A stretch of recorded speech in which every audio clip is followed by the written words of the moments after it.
it's a bit of a different video today. It's not transfer gossip and bits and pieces I've got from X and all that kind of stuff and football matters really. It's not too much about that. It's about the stadium. It's about the wall, the where the west stand between the away fans and the lower tier of the west stand. There's that bloody wall, and you may well have known about this. If you don't, we've decided to write a letter to the club because we want to get it taken down. It just feel like it's been um, such a terrible thought out plan to put that wall there. It's had a terrible effect on the atmosphere, I feel, at the London Stadium in general, especially in that corner. And that corner is where I sit. That's why I'm sort of very passionate about it. And basically the atmosphere down there has just died ever since they put that wall in. They put it in 2022, surprisingly. That's how long it's been there. But it's got worse almost over time. You can just feel that area is just dying down and everyone's losing their enthusiasm because they just can't interact with the away fans. That's the thing. And obviously that is part and parcel of that corner. And that's that banter, that noise that corner generates. I just feel like that resonates around the ground, just helps lift things. It helps the team, So we've decided to write a letter to the football club saying we want to have it taken down, explain our reasons for it. And I feel like this isn't, there's other people that have also said the same. So it's not as if it's the first time the club are hearing it, but we really want to make a proper push on it. I just want to say a massive thank you to everyone that supported this so far. It's been really remarkable, actually. We've had, from sort of top people in terms of the football club. Tony Cotty's been involved. We've got the boys at Hammers Chat. We've got Gio and Gonzo have helped. We've got West Ham Fan TV have been involved. It's been remarkable. It really has. Got Dan Lawless in regards to that has put comments forward and supported it. We really have. It's been great. It honestly really had. My dad as well has also been helpful. So honestly, I'm really really grateful to everyone that's really helping out. And so yeah, sorry it's taken a little bit longer, but this one of those things you want to get it right and you want to get the support right and the right quotes and bits and pieces. So I'm going to basically the point of this video is I want to let you know that we've sent the letter off. It's now with the football club. I've no idea what sort of response we will get if we even get a response. I really don't know. My anticipation is I imagine the club will say, well, look, we're tenants. It's down to the stadium operators, nothing to do with us. That's what I'm guessing. But I've tried to preempt that a little bit in the letter, and I'll explain that in a minute. You'll know that when you see the letter, which I'm going to do in a minute. I just think this is something we should be pushing for. I really do. I want to get our stadium the best as it can be. We're not going to be moving anywhere anytime soon. Let's be honest. And as much as there are real big faults at that stadium, we've had some great experiences there. We have had some good nights there. I mean, don't get me wrong, there's not been many, but we've had some good nights there, and it can be noisy. It can have a real electric atmosphere, and I just don't like that wall. It's done the opposite of trying to improve the stadium or improve the experience for West Ham fans. It's made it worse. It's like, and it was such a knee-jerk reaction. It came from a game that we played in the Europa League back in 2021 against Rapid Vienna, where they threw coins, they were throwing everything, you name it. I think there was even a big water bottle at one point they threw over at the fans. And it's just from that night, it's almost like the operators just panicked, went, oh my God, we've got to do something about it, rather than think, well, there's a one-off. It's been a really badly thought out idea, and it needs sorting out. Now, obviously, what we want, the aim of this letter is to put it to the football club that we want to get it done. And I want to put pressure on the club then to go to the stadium operators and to the stadium owners and whether it be Newham Council, whatever it has to be, and say, look, we want to get this taken down. This club can do that. They've already demonstrated previously they can. They've done it with the Claret Surround. They've done it with the bottom tier. They did some works there. We know they have. They've made tweaks all the time to try and make the stadium better. And so I don't look at this as something that is a big task at hand. It's not going to be a costly experience. It's not something they're going to go, well, how are we going to get around this? It's like it's taking a bloody wall down. It costs a few grand. You know what I mean? To get a team in to take it down in one day, bosh, and get rid of it. So I really do feel this is something that the club should be pushing. So let's go on to the letter. I want to talk about that, obviously, and share this with you. So I'm going to try my best to do that now. Let me see what I can do. Bear with me a second. So I'm trying to quick look here. Right. Hopefully you'll be able to share. So I do local recordings on here, so I'm not sure whether this will actually work, but we'll try it. Anyway, hopefully you've seen that. If not, this has been me reading it, okay? Right. This is addressed to Karren Brady, obviously at the London Stadium. So I said, Dear Baroness Brady, my name is Mark Carlo and I work as a host and editor for the West Ham Way. I write to you and the club regarding the wall, which is situated between the lower tier away fans and the West Stand home supporters, situated alongside Block 112 at the London Stadium. It's my understanding this structure was introduced in 2022 following the event at our Europa League fixture against Rapid Vienna on the 30th September 2021, which unfortunately saw hostile behaviour from the travelling away supporters who threw missiles throughout the match, which led to regrettable scenes. Whilst I and other fellow supporters understand that the club and the stadium operators take safety of those attending matches as a top priority, despite its intention, it has become clear that this wall is having a terribly negative impact on the experience of attending matches at the London Stadium, whilst hampering the atmosphere and in turn having a negative impact on the team on the pitch. Having been a season ticket holder in Block 113 at the stadium since the move from the Bowling Ground in 2016, I and many others found the experience of supporting our fantastic club there to be a joy, with the banter between fans generating an atmosphere which resonated with other areas in the stadium. In fact, I have many fellow fans in other areas around the ground who would regularly comment on the noise generated within that corner, which would then enable other sections to join in with the singing and enjoyment of the supporting our club, whilst making the stadium intimidating for the opposing team and supporters. Leaving our home for pastures new almost 9 years ago now was always going to be a challenge for many to accept. As you have said yourself, nobody likes change. However, that corner where I've been situated became a key part in adapting the process for many, creating that atmosphere that all connected with West Ham could be proud of. Following the introduction of the wall, I and many others were deeply concerned of its impact on our home, and in particular, the atmosphere and experience of attending matches. And sadly, those fears have been realised. That area of the stadium, which was once so enjoyable and exciting to attend, has now been nullified due to this structure, which I don't believe serves any purpose. Firstly, missile throwing between rival fans is not something I or many others feel is an issue, especially in English football. I have attended matches now for regularly for over 33 years, and in that time, I've not been or witnessed anyone struck by an object thrown, aside, of course, from that one night in the Europa League against Rapid Vienna. Secondly, I have to question what the wall really does to deter any missile throwing, as fans could just throw objects over it. It could be argued, or actually be argued, that it created further danger, as fans would not see objects being thrown that could protect themselves from. As stated above, though, this is not something I consider to be an issue in English football. This is demonstrated by the fact that no other Premier League clubs have these wall-type structures in place, including ourselves, on the other side of the away fans in the Sir Trevor Brooking stand.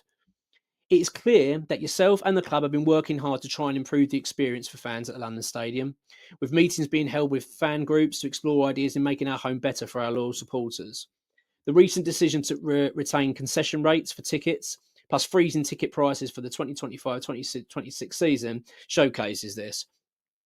And in a recent article on the official website, you stated that West Ham stated the following: the club's dedication is to putting supporters at the heart of decision making. I have spoken to many supporters, including former player and club legend Tony Cottee, who have all shared their support and views on this matter. Their quotes follow in the section below. We also carried out a poll on the matter on social media platform X, formerly Twitter, with 1,750 fans voting, with the results as below. As you can see them there. So basically, we put this poll out on Twitter. We had, as I say, 1,725 votes. 5% said keep it, 4% said not sure, and 91% said bring it down. It's fully appreciated this decision does not lie solely with West Ham United, as being tenants at the stadium, a decision on this will no doubt sit with the stadium owners/operators and quite possibly Newham Council. With this in mind, we would like to offer our full support to you and the club in any way possible to help this issue be resolved, and that is by having this damaging structure removed and that part of the stadium restored to how it was prior to the wall being erected in 2022. Let's build on the recent momentum made by the price freezes, concessions, and meetings with fan groups to further show that the ownership truly are on the side of the loyal supporters of our beloved football club. I can assure you that by bringing this structure down, it would be a huge step in making the London Stadium not only a far better experience for all that attends matches, but it would undoubtedly impact the team on the pitch as we make our home the fortress that it should be and was previously prior to this wall being installed. I appreciate the time you've given to read this letter, and now turn your attention to the quotes provided by others below who share the additional views on the matter. I look forward to hearing from you in due course and hope we can work together to make the change that would undoubtedly be a huge step forward in making our home feel a better place for all connected with our wonderful club. Yours sincerely, Mr. Carlo. Right, so yeah, I mean that was the letter, and as I say, I've got some quotes. I'm not going to go for every one. There's quite a few here. As I say, I really appreciate everyone that's been able to do so. So this is from Tony Cotti. He said, "I think the wall was a joke and an insult to us Hammers fans. Banter and singing songs with the away fans has always been a big part of football and should never be deterred. To be fair to the club, it wasn't them that put the wall up; it was the stadium owners. But not enough has been done to have it taken down. Also, there is no wall behind the goal separating the two sets of fans. So why is there one at the corner flag? Especially as there already is a big access gap between the fans. I fully support the wall taken down. I really appreciate Tony Cotti doing that. By the way, this formatting isn't like this. By the way, if you really look at it, going, God, he's an absolutely useless with word. It does look better than this for some reason. This viewer just makes it look crap. So before the comments come in, you know what I mean. Right, Dave Walker, as you might know him, Mr. Walker from West Ham Way, he said the banter relates to the tribalistic nature of football. It's such an important part of the matchday experience and that has been taken away from the fans because of that wall. It has to come down. Mr. XWHU employee shared his thoughts on it. He said the wall being erected and positioned where it has seriously affected the atmosphere in the ground, as banter between sets of fans is part and parcel of football. I appreciate the decision may not have been necessarily between the clubs, but the club should lobby it for it to be taken down. I'm not aware of any other football clubs having similar structure. So why is it once again that West Ham fans have our match day experience reduced when others don't? And that's a really good point, isn't it? Why is it always us? Why is it always West Ham? Do you know what I mean? It's like that's the one thing. If it was commonplace in football to have these sort of things in place, then you could kind of understand and go, well, we're just going to do that because of this. But it's the fact that they've done it with no consultation and no realisation that no other clubs have this. So yeah, Sean Whetstone of Claret and Hughes said the wall erected with London taxpayers' money by London stadium owners was an overreaction to an incident of a specific European game where the away fans were at fault. It should now be removed and reinstated as before. Right, Richard Dodds, he turned around and said, standing next to the away fans at Upton Park and now at the London Stadium before the wall was built was a fantastic experience and an electric atmosphere. The banter and songs that were generated between the home and away fans was priceless, and the reason we chose the seats we moved from Upton Park. This was totally removed when the wall was built, having travelled to Europe for every game, and they have netting or prospect glass between the home and away fans, and with the netting being the best choice. This promotes health and safety and keeps the phenomenal atmosphere we have had the pleasure of witnessing during our European tour. It's as if the club don't want an atmosphere, something West Ham fans are famous for. Just look at the 3,000 plus travelling away fans, the way the atmosphere is generated away. It's used to be in block 114, 113, but not anymore.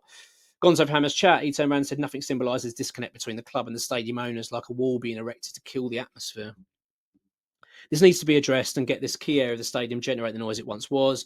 Gio also joined in. He turned around and said the wall perhaps sums up the relationship between West Ham United, the stadium, and the fan base. The club have little control over it as we rent the place, but they'll also be confused why we dislike it. Why would you want to see away fans singing songs at them? It's probably the question that's been asked of the club, and nobody's been able to give an answer. They're perhaps not traditional match-going fans. That's also the issue, isn't it? That they don't connect with West Ham fans. That's the big problem we just want to say. And I'm going to with my dad, actually. He put a lovely comment in. He said, it brings nothing to the stadium except dampen the atmosphere in the stadium, something that needs improving. The banter between opposing fans has been part of the game for over 100 years. It's worth noting that there isn't a wall on the other side of the away section, which is much closer to both sets of fans. It's very poorly thought out, and I could only see a positive if it's removed ASAP.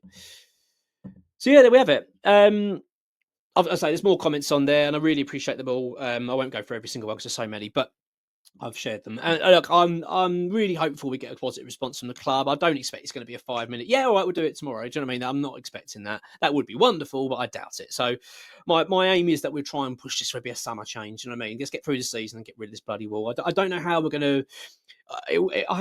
The response will be obviously dictated by what West Ham say first. So I'm just want to keep you firmly in the loop. If we don't hear anything in a week's time, I'll do another chase up. I've got a contact email at the club who deals with this sort of stuff as well. So it's not as if I've got to send another letter directly to Karren Brady. It can be we can go via another avenue for other clubs. I've already emailed it to them and said we want put pressure. Basically, pass this on to Karren. We've sent it in the letter in the post, but we also want to.